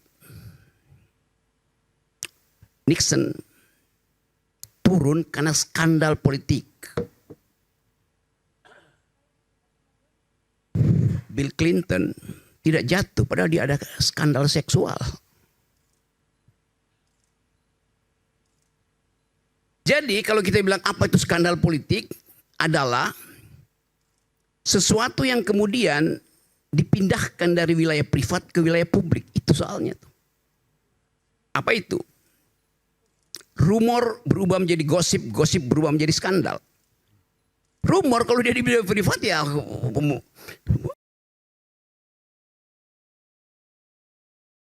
saya mau terangin itu karena itu karena itu yang mesti menggunakan kata itu. Mohon maaf Bung Rocky, saya harus potong. Berarti saya mesti edit bahasa ilmu pengetahuan itu. Bisa digunakan bahasa lain mungkin yang lebih. Apa bahasa lain dari persetubuhan? Iya. Minta tolong untuk jangan. Kita sesaat lagi, kita akan kembali saat lagi. Tetap bersama kami di Rakyat Bersuara. Ya,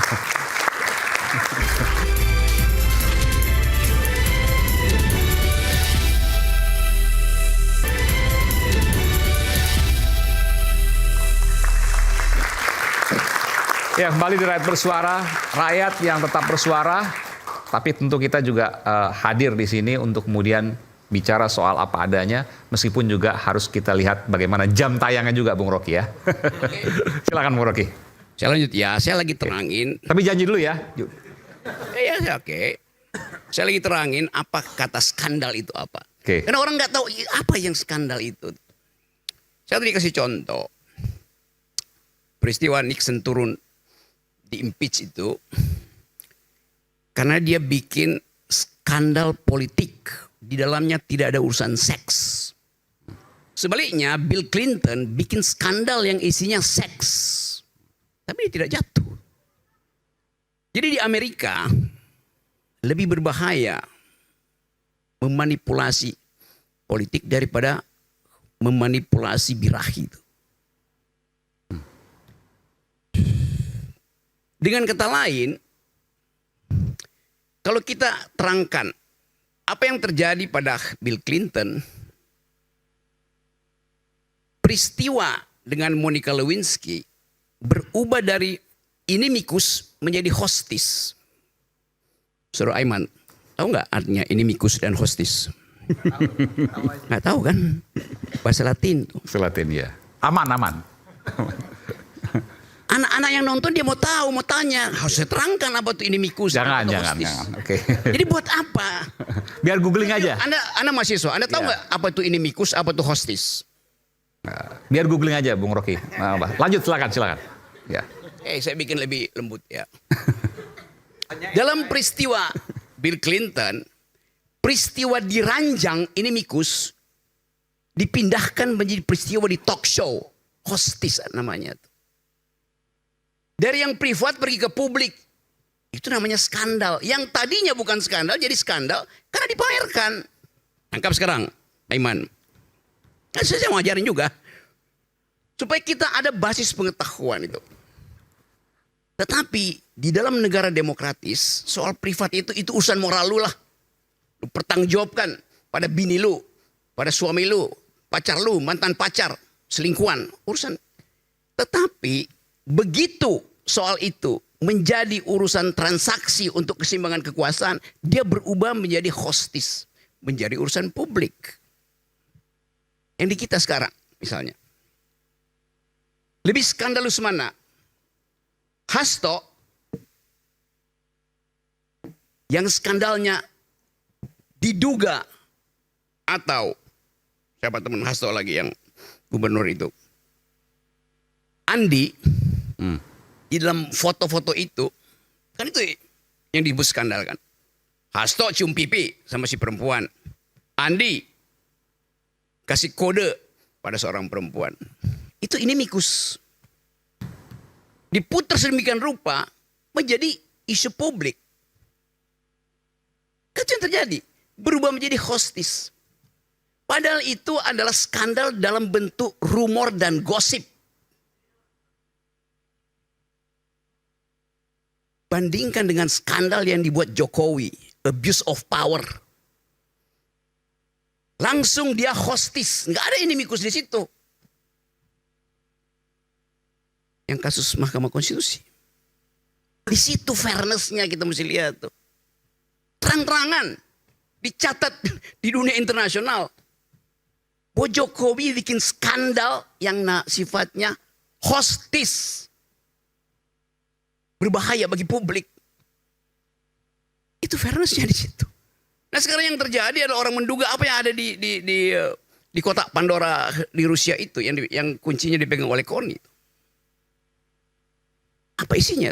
Kata Guntur Romli tadi, isinya hostis, bukan inimikus. Tapi kenapa yang beredar di Indonesia inimikus? Soal terong lah, soal apa segala macam. Kan kita mau bedah itu dalam talk show semacam ini tuh. Kalau enggak talk show ini jadi rumor juga tuh kalau kita enggak mau masuk di dalam hal-hal yang sifatnya teoritis. Ada basis ilmiahnya tuh. Yang enggak ada margin of error di sini. Semuanya sempurna saya terangkan. Sekarang kita balik pada soal tadi. Siapa yang memulai skandal itu? Oke, kita uji. Siapa yang memuat foto Hasto dan Andi Wijayanto? BEM UNJ, Dekan Fakultas Manajemen Bakri Institut, apa kepentingannya? Faktanya nggak ada, tapi reasoning kita mulai bekerja tuh. Apakah yang lakukan itu adalah Kaesang, Gibran? Apa kepentingannya? Di dalam taraf berpikir itu kita akan lihat, kalau begitu pertentangan utama antara siapa dan siapa tuh. Friend and enemy-nya di dalam konsep Carl Smith itu siapa dengan siapa. Pada analisis terakhir adalah Jokowi dan Megawati. Jadi jangan bawa Jokowi. Loh itu analisisnya begitu.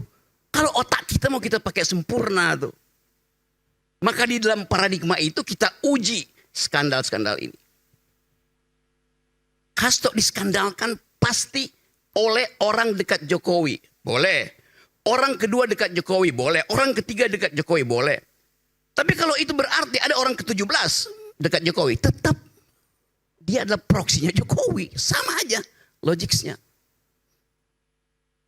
Kan kacau kita berpikir, ya mungkin aja yang buat itu adalah orang dari Rusia, orang dari Ukraina. Apa urusannya dengan pertarungan friend enemy di dalam pikiran Carl Smith tentang Jokowi dan Megawati?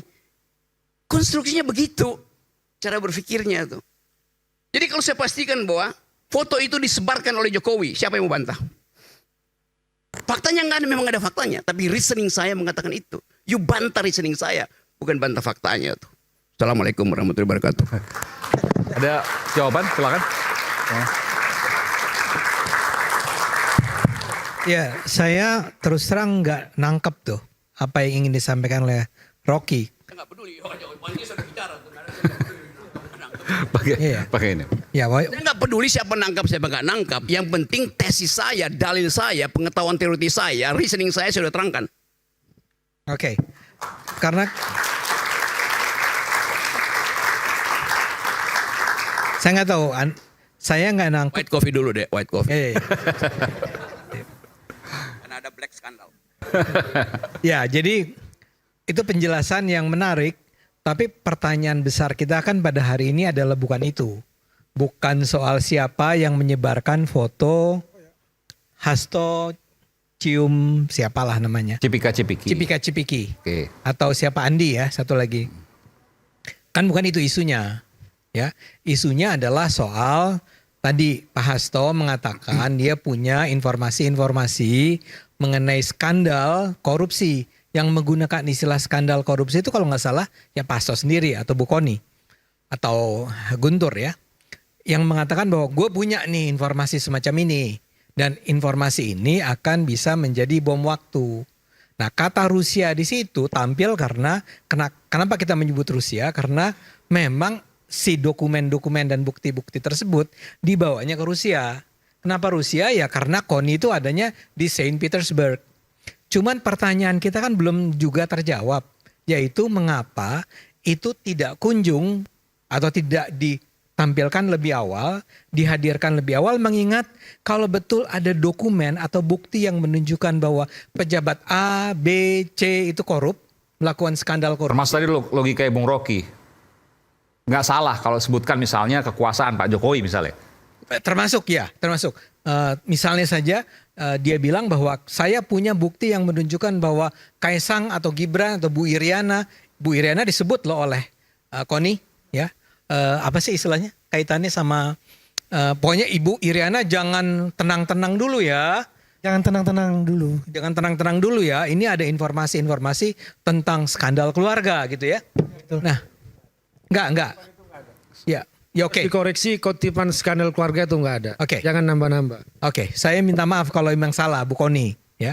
Tapi bahwa ada Ibu Iriana jangan tenang-tenang dulu. Nah, kalau itu adalah menyangkut sesuatu yang menyangkut kepentingan publik, ya memang kalau dalam pandangan saya, betapapun saya adalah pecinta Pak Jokowi dan keluarganya, kalau ternyata dia itu korup, ternyata keluarganya korup, ya bongkar. Sampaikan kepada publik. Setuju. Jangan disembunyikan. Yang tadi saya katakan, kalau itu disembunyikan, Anda sendiri ikut bersalah dong. Ya, karena saya tidak melihat ada alasan sedikit pun bagi mereka untuk khawatir menyampaikannya di Indonesia. Saya enggak. Apakah mereka membayangkan sebuah cerita di mana begitu itu diungkap di Indonesia, dengan segera besoknya dia digerebek dan ditangkap dan ditangkap, ya? Karena itu nggak ada presidennya. Selama 10 tahun terakhir Pak Jokowi, itu mungkin kejadian dulu di eranya Pak Harto. Tapi kalau sekarang kan nggak pernah kejadian semacam itu. Apa yang mereka takutkan? Itu pertanyaan penting menurut saya. Apa yang ditakutkan dari mereka kalau mereka mengungkapkannya di sini sekarang? Dan apalagi kalau bisa lebih awal. Oke, jawaban itu saya tambahan lagi Mas Ade. Itu pertanyaan kenapa dinotariskan di Rusia gitu loh. Ada apa dinotariskan di Rusia? Apakah ada rahasia-rahasia negara juga yang include dengan bukti-bukti tersebut? Ini pertanyaan saya juga, ini perlu dijawab. Oke, nanti kita akan berikan kesempatan pada Bung Guntur. Sesaat lagi tetap bersama kami di Rakyat Bersuara.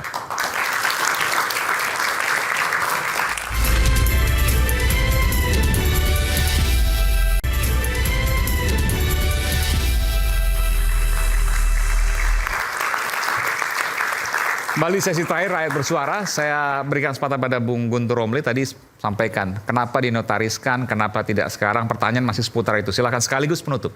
Ya, pertama terkait soal substansi, dokumen, video dan sebagainya itu ingin kami tegaskan bahwa itu tidak ada yang terkait dengan persoalan pribadi. PDI Perjuangan, Mas Hasto, Bu Kony dan Mas Awi tidak tertarik untuk mengumbar atau mengungkap persoalan pribadi seseorang. Seperti yang di media sosial banyak, nggak ada kaitan dengan ini itu. Berbeda dengan proksinya Jokowi, ya, yang menyebarkan video, yang menyebarkan foto, hanya orang bertemu di restoran tapi di framing perselingkuhan. Kenapa disebut proksinya Pak Jokowi itu? Ya kan disebutkan oleh Bang Rocky tadi. Oh, disebutkan jelas di situ. Saya membantah itu untuk yang kedua, proksi. Yang kedua, kenapa proksi lah? Jangan bilang proksi Jokowi, itu kan udah tendensius. Kan disampaikan di situ bahwa akun-akun itu adalah akun-akun pembelanya Jokowi. Maka disebut dengan proksi. Ya kan? Saya nggak nyebut sebagai Jokowi, tapi proksi. Kelompok pendukungnya Jokowi. Itu artinya seperti itu kalau Anda nggak paham apa arti proksi. Kemudian soal kenapa pertanyaan. Kenapa baru sekarang? Kemudian kenapa dinotariskan di Rusia? Saya mau jawab ini. Persoalan kenapa baru sekarang? Saya bisa bertanya balik. Kenapa korupsi-korupsi, dugaan-dugaan korupsi yang menyebut, yang melaporkan keluarga Jokowi, anak dan menantunya tidak pernah ditindaklanjuti oleh KPK?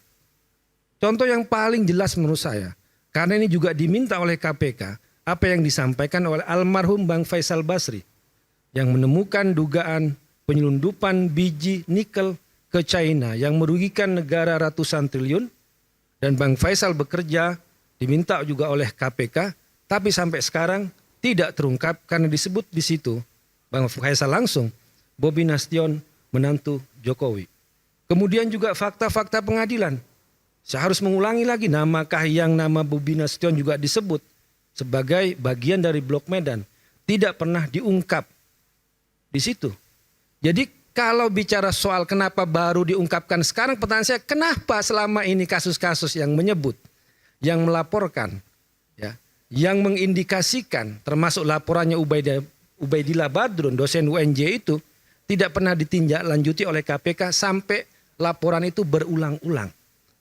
Jadi di situ jangan-jangan sekarang yang muncul no viral, no justice. Bahwa publik harus tahu.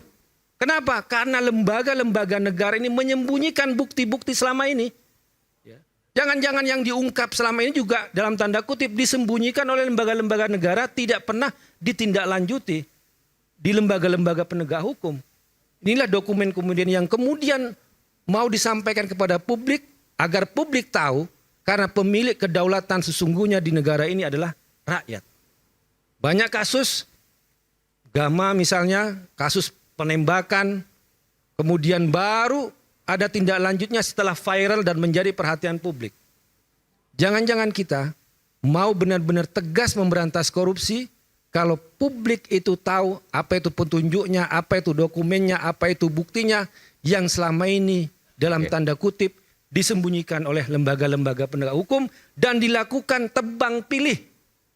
Kalau Anda anti kekuasaan, tajam pada Anda. Tapi kalau Anda yang terlibat kekuasaan, cantolan kekuasaan bahasanya Bang Refli Harun, maka Anda selamat, tidak pernah ditindaklanjuti. Itu buat saya. Oke, baik. Silakan. Sekaligus penutup ya. Jadi sebenarnya apa yang dilakukan Pak Hasto itu kan sah-sah saja menurut saya. Kan namanya pembelaan, ya kan? Pembelaan kan bisa dalam sisi hukum, tadi pra-peradilan gitu kan, menggugat KPK atau dari sisi politis terserah. Namun terkait dengan video-video, jika memang ada terkait dengan skandal politik misalnya, saya pikir ini kan bukan yang pertama. Ya, kita ingat waktu itu Nazarudin. Namun kan Nazarudin berani menyampaikan juga kepada KPK dan dia pun statusnya tersangka gitu. Jadi ya saya berharap lah Pak Hasto bisa menjadi justice kolaborator. Ya walaupun justice kolaborator kan syaratnya itu 3. Ya, pertama bukan pelaku utama, kedua membongkar kasus korupsi yang besar, dan ketiga jujur. Ya, tapi kan sekarang permasalahannya adalah apakah percaya sama KPK? Kalau dilihat dari pernyataannya Pak Guntur kan kita bingung juga nanti video korupsi ini mau dibawa kemana? Kan begitu. Kalau memang hanya untuk kemudian jadi bergening atau transaksi politik, ya saya pikir ya itu ada di ranah politik lah. Tetapi kan ini tidak akan banyak berguna bagi upaya pembelaan dia baik di persidangan gitu kan maupun dalam proses pemeriksaan sebagai tersangka. Jadi saya pikir ya sekarang kita tinggal tunggu aja apakah ini akan menjadi Nazarudin kedua. Ya, yang membongkar kemana-mana, ke atas, ke samping, ke bawah gitu kan, dan jumlahnya triliunan, atau ya hanya ada di ruang hampa. Ya, hanya tembakan pistol yang tanpa ada peluru, kan begitu. Jadi kita tunggu saja episode berikutnya. Baik. Karena di sini yang udah nonton hanya Bang Guntur gitu kan. Seperti itu. Oke, baik. Saya ke Bang Ade dulu deh sebelum saya ke Bung Refli. Ya, jadi saya termasuk orang yang, saya akan ulang ya, saya termasuk orang yang percaya bahwa Pak Hasto ini, Mas Hasto memang bersalah. Ya. Kedua adalah presumption of innocence. Ya, boleh. Asas praduga tak bersalah. Enggak, bukan begitu logikanya. Presumption of innocence itu enggak begitu. Kita itu semua bisa punya kepercayaan bahwa orang itu salah atau tidak. Oke, ini saya Mas Guntur, termasuk Mas Ade. Saya termasuk orang yang percaya dia memang bersalah. Mungkin saya salah, tapi saya percaya dia bersalah. Tapi itu satu soal. Soal kedua adalah bahwa apa yang dikatakan oleh Pak Hasto itu menurut saya adalah sesuatu seperti ingin tanda petik mengancam ya. Jadi mengancam kalau saya sampai diperkarakan, saya sampai betul-betul ditersangkakan atau dinyatakan bersalah, saya akan bongkar kejahatan-kejahatan para pejabat yang selama ini saya tahu. Itu yang menurut saya sebenarnya tidak pantas dilakukan. Untuk kepentingan perang melawan korupsi di Indonesia, siapapun yang punya informasi, punya dokumen, punya video, punya rekaman yang menunjukkan kejahatan-kejahatan yang dilakukan oleh para penguasa, para pejabat pemerintah, bahkan keluarganya, bukan soal private nih, ini soal keluarga para pejabat, ya ungkapkan saja kepada publik. Nggak usah dengan cara seperti kami punya nih rekaman-rekaman yang menunjukkan terjadinya korupsi oleh para pejabat. Tapi belum kami akan keluarkan. Pertanyaan besarnya kalau gitu kapan Anda akan keluarkan? Saya duga yang ingin dia katakan adalah kami akan mengeluarkannya kalau kami dinyatakan sebagai bukan hanya tersangka tapi juga bersalah, juga diadili, juga dinyatakan bersalah dan masuk penjara. Itu yang saya harapkan tidak terjadi. Dan karena itu saya berharap sekali bahwa semua rekaman yang ada di tangan Pak Hasto dan Bu Kony sekarang itu dibuka. Dan sesegera mungkin itu ya? Sesegera mungkin. Okay. Dan tapi saya harus ingatkan juga kepada Pak Hasto dan terutama Bu Kony ya. Kalau Pak Hasto kan memang sudah jadi tersangka. Ya, tapi kalau Bu Kony juga harus ingat ya, kalau Anda dinyatakan sebagai orang yang dengan sengaja ikut terlibat dalam menyembunyikan informasi mengenai korupsi, ya, tidak mengungkapkan kepada publik, padahal Anda tahu bahwa itu penting, padahal Anda tahu bahwa itu akan membongkar korupsi yang sesungguhnya, saya khawatir Anda nantinya akan berpotensi untuk dituntut sebagai orang yang terlibat dalam penyembunyian informasi tentang korupsi. Saya harapkan nggak ada korban-korban selanjutnya. Sehingga untuk itu saya berharap memang dengan segera bukti-bukti korupsi para pejabat ini bisa diungkapkan secara baik. Oke. Bung Refli silakan. Ini saya harus sampaikan juga karena saya sudah undang Mbak Koni dan sudah oke ya. Saya WhatsApp sendiri, tim saya juga WhatsApp sudah oke. Tapi kemudian tadi ada acara tidak bisa keluar. Tapi terakhir centang satu. Saya mungkin tidak tahu mungkin ada berhalangan apa satu dan lain hal. Di sana mungkin sekitar 4 jam dari Jakarta, 4 atau 5 jam lupa saya. Jadi sore di sana. Oke, silakan Bung Refli. Iya, kita ini sering sekali bicara seolah-olah proses penegakan hukum itu normal ya, bukan di ruang di ruang hampa, bukan di ruang yang penuh dengan intrik politik dan lain sebagainya. Maka kadang-kadang orang pakai formalisme, wah harusnya begini dan lain sebagainya. Tapi di sisi lain orang tahu bahwa secara faktual tidak gampang ya. Kalau kita punya informasi katakanlah tentang korupsi dalam banyak hal, misalnya pernah dulu dia sendiri pelaku suapnya dan dia mengatakan bahwa hakim itu terima suap. Lalu dia bilang, loh dari mana Anda tahu kalau dia? Ya saya sendiri yang menyuapnya. Bayangkan kasus suap hakimnya yang lebih berat ya, lebih strategis, lebih penting untuk diungkap, tidak diungkap duluan, malah dia kena pencemaran nama baik. Sehingga tujuan untuk memberantas korupsi tadi ada, walaupun justice kolaborator dalam pengertian yang umum ya, itu kemudian tidak tercapai.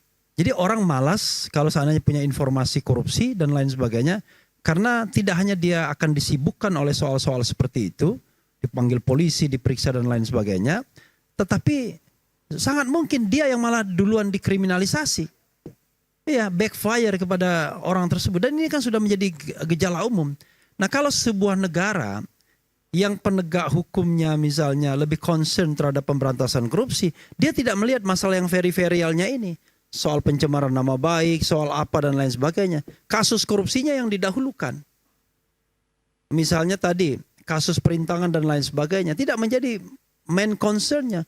Kasus korupsinya dulu. Misalnya dalam konteks Hasto, bukan Hastonya yang kemudian dikriminalkan dulu. Misalnya dia menyimpan kasus-kasus itu, tetapi siapa yang kemudian memang terlibat dalam kasus besarnya itu. Apalagi kasus itu kasus yang merugikan keuangan negara yang luar biasa misalnya. Nah kita ini masalahnya adalah main pinggiran terus. Ya, apakah saya pernah mengalami? Pernah. Ketika saya mengungkapkan bahwa ada seorang hakim konstitusi yang korup misalnya, oh saya diancam oleh hakim konstitusi itu. Refli kena berapa pasal nih? Pasal pencemaran nama baik, pasal penghinaan, pasal ini, pasal itu.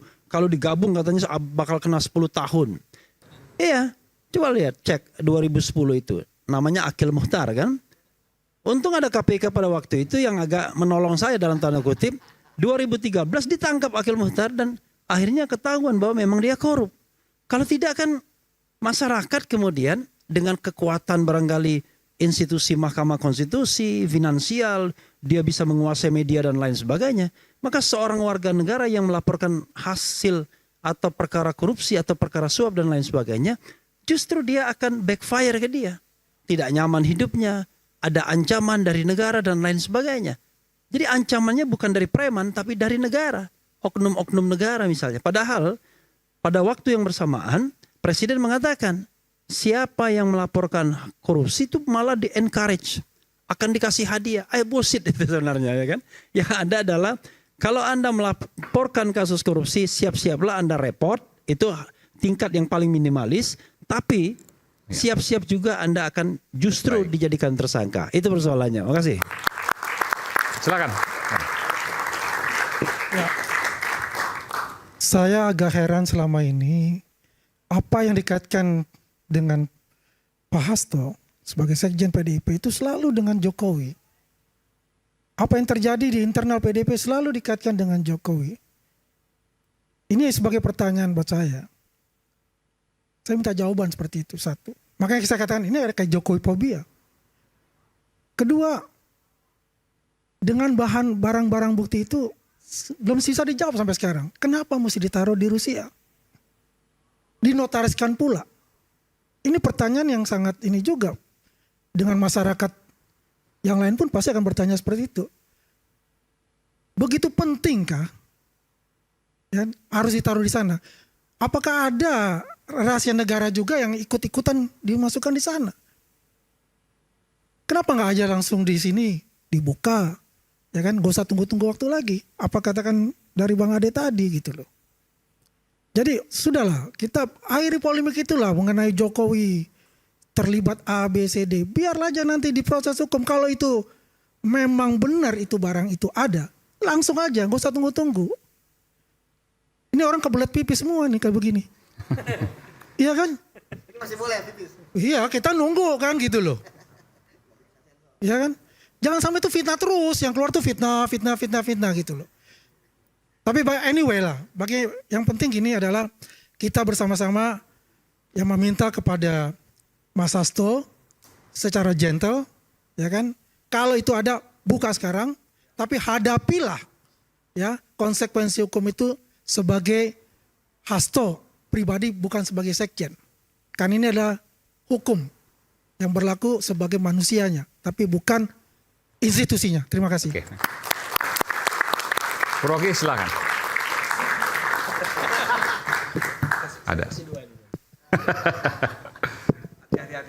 Gini ya, coba saya terangkan dulu istilahnya. Fobi itu bukan terhadap orang. Fobi itu adalah kondisi psikologis takut pada sesuatu yang tidak dia kenali justru. Salah lagi Anda tuh. Itu pentingnya belajar itu. Ada referensi. Kalau Anda bilang Jokowi filia, masih mungkin itu mencintai Jokowi. Tapi fobi pada Jokowi, itu artinya anggap Jokowi itu barang. Kacau. Orang fobi pada situasi, orang fobi pada kejijikan, orang fobi pada barang, bukan pada orang. Nggak ada orang fobi pada orang. Nangkap nggak teori psikologinya tuh? Paham tuh? Bagus. Ada komentar nggak? Kalau Rocky Gerung jangan dilawan, ya kan? Biar publik menilai, kan begitu. Kalau dilawan saya deg-degan nanti. Baik, Jumat pekan ini KPK akan memeriksa pertama kali Sekjen PDI Perjuangan sebagai tersangka Hasto Kristianto. Bola panas kasus Hasto akankah menggelinding menjadi bola liar seperti yang dikatakan kemana-mana dan di bagaimana pula ujungnya? Publik menaruh perhatian pada keseriusan KPK. Jangan sampai ada istilah for my friend everything, for my enemy is the law. Saya Aiman Wicaksono, sampai jumpa di Rakyat Bersuara berikutnya.